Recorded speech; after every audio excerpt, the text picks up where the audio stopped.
পরিণীতার জন্য ঐশ্বরিয়া রায় ছিলেন প্রাথমিক পছন্দ, প্রকাশ করলেন বিধু বিনোদ চোপড়া। বিদ্যা বালান ৭৫টি অডিশন দিয়েছেন, নায়িকা হতেই হতো। Hi everyone, welcome back to my channel Anjana Anjania. বন্ধুরা, তোমাদের সকলকে আমার এই ছোট্ট ইউটিউব চ্যানেলে স্বাগত জানাই। বিদ্যা বালানের প্রথম ছবি পরিণীতা সম্প্রতি ২০ বছর পূর্ণ করেছে, কিন্তু প্রাথমিকভাবে ঐশ্বরিয়া রাই বচ্চনকে প্রধান চরিত্রের জন্য বিবেচনা করা হয়েছিল। প্রযোজক বিধু বিনোদ চোপড়া একজন বড় তারকা চেয়েছিলেন, কিন্তু ৭৫টি অডিশনের পর বিদ্যা এই চরিত্রটি নিশ্চিত করেছেন। সঙ্গীত পরিচালক শান্তনু মৈত্র বিদ্যার অধ্যবসায়ের কথা স্মরণ করে বলেন, তিনি প্রায় হাল ছেড়ে দিয়েছিলেন। অবশেষে ব্রায়ান অ্যাডামসের একটি কনসার্টে প্রয়াত প্রদীপ সরকারের পরিচালিত এই ছবিটি পরিণীতা ছবিটি ইন্ডাস্ট্রিতে বিদ্যার পথ প্রশস্ত করেছিল এবং তার আত্মা উদ্দীপক সঙ্গীতের জন্য এখনো স্মরণীয় হয়ে আছে। প্রযোজক বিধু বিনোদ চোপড়া ছবিটির জন্য একটি সংবাদ সম্মেলনে বলেন, এই ছবিটির জন্য প্রথম পছন্দ ছিলেন ঐশ্বরিয়া রায় বচ্চন।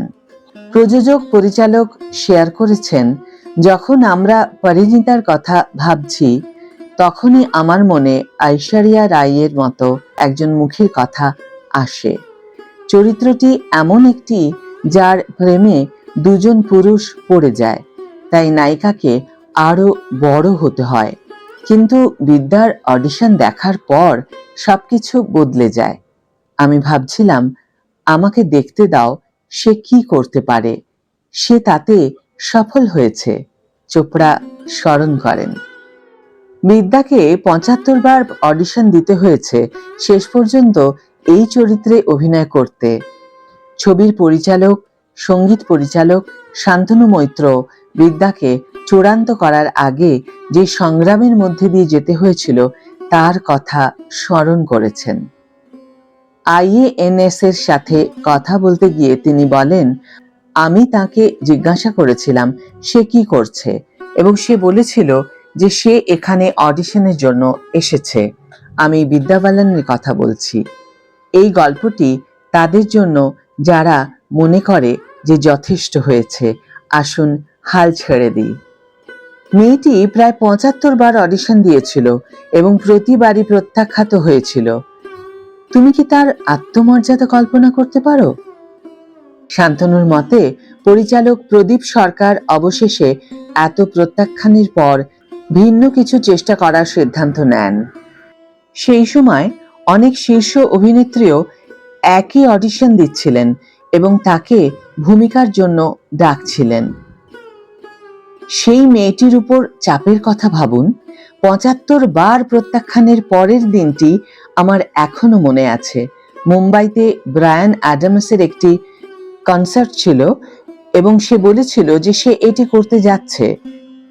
সেই সময় প্রদীপ বলেছিল যে চলো একটি শেষ অডিশন করি। প্রায় ৩:৩০ মিনিট। সে দ্রুত এসে পরীক্ষা দেয় এই বিশ্বাস নিয়ে যে এটি হবে না, এবং তার পরীক্ষার পরে সে কনসার্টের জন্য রওনা দেয়। তিনি শেয়ার করেন, সেই কনসার্টেই বিদ্যার জীবন চিরতরে বদলে যায়। শান্তনু প্রকাশ করেন, প্রদীপ বিদ্যাকে ফোন করছিল এবং সে ফোন বন্ধ করার কথা ভাবছিল, ভেবেছিল ফোনটি প্রত্যাখ্যানের বিষয়ে। কেউ তাকে টেক্সট করেছিল, দোস্ত সব শেষ, তুমি পরিণীতা। আমার মনে হয় সেই বার্তাটি সে পেয়েছিল এবং বাইরে চলে গিয়েছিল, কাঁদছিল। সে কেবল হাঁটু গেড়ে কাঁদছিল কারণ সে ভূমিকাটি পেয়েছিল। সেই ছবির পরে সে এত আশ্চর্য এবং শক্তিশালী অভিনেত্রী হয়ে ওঠে, কিন্তু আমি তাকে সেই দুর্বল অবস্থায় দেখেছি যখন তাকে ৭৫ বার প্রত্যাখ্যান করা হয়েছিল।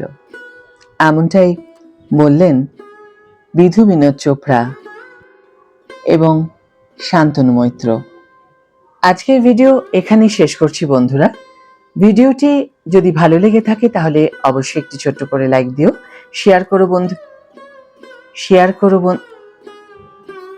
করো বন্ধুদের সাথে, কমেন্ট করে জানিও তোমাদের মতামত।